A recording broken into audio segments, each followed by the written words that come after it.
पशुपति नाथ का एक व्रत होता है जिसको कहते हैं पशुपति व्रत।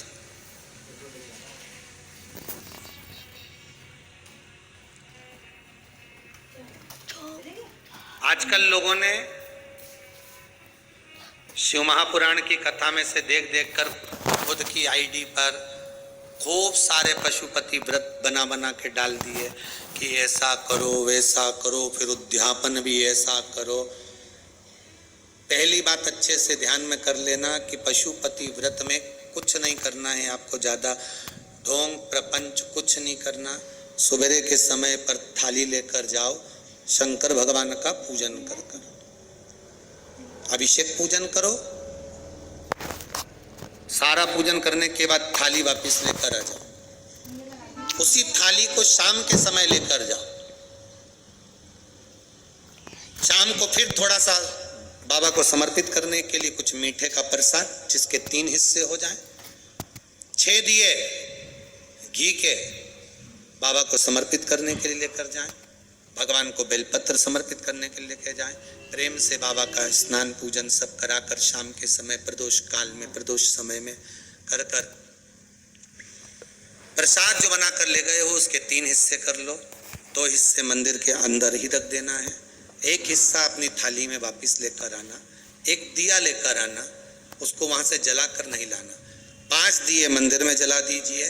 जब दीप 5 पंचानंद भगवान शिव के लिए समर्पित कर रहे हो तो 5 दिए जलाते समय पहले दिन ही अपनी कामना कर लेना कि मैं इस कामना से पशुपति व्रत कर रही हूं, बाबा आप इसे स्वीकार करना।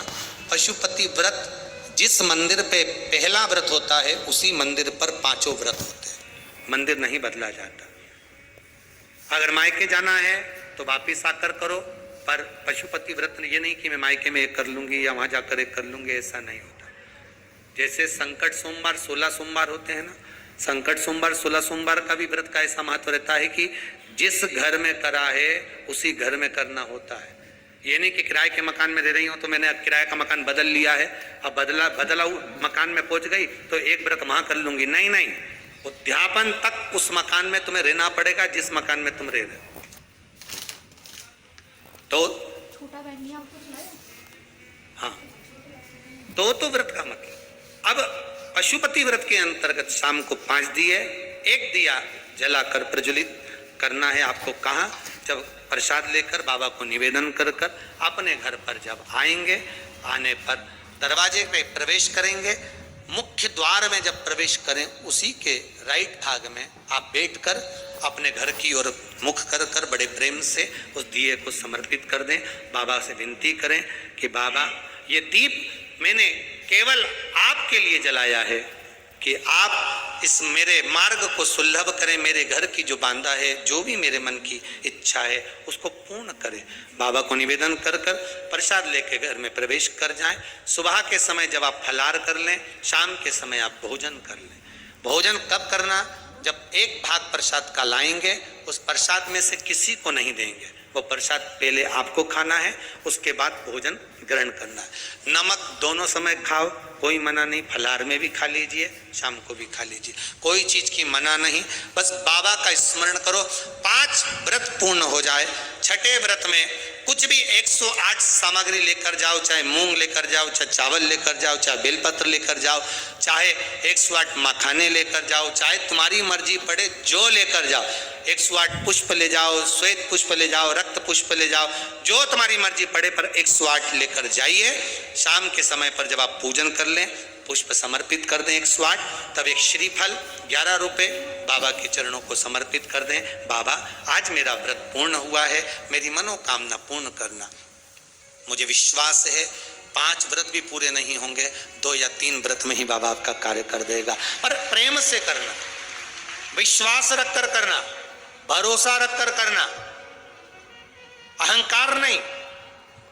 जितने पशुपति व्रत करो आप, उसमें अभिमान को त्याग दो। शंकर जी के दरवाजे पर जब सुबह जाओ ना तो पहले अहंकार छोड़ कर जाइए। पशुपति व्रत आप जब करें, भगवान शिव को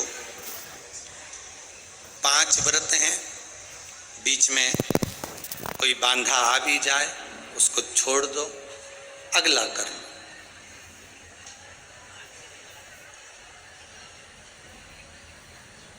करो जरूर। दुनिया का ऐसा कौन सा कार्य है जो पशुपति व्रत से नहीं हुआ। ना जाने कितने लोग पशुपति व्रत को करे होंगे और बाबा ने एक व्रत में, 2 व्रत में, 3 व्रत में, 5 व्रत में कुछ ना कुछ तो दिया होगा। अगर बाबा मान लो तुम्हारी कामना पूर्ण नहीं भी करता तो मन की शांति तो दे ही देता।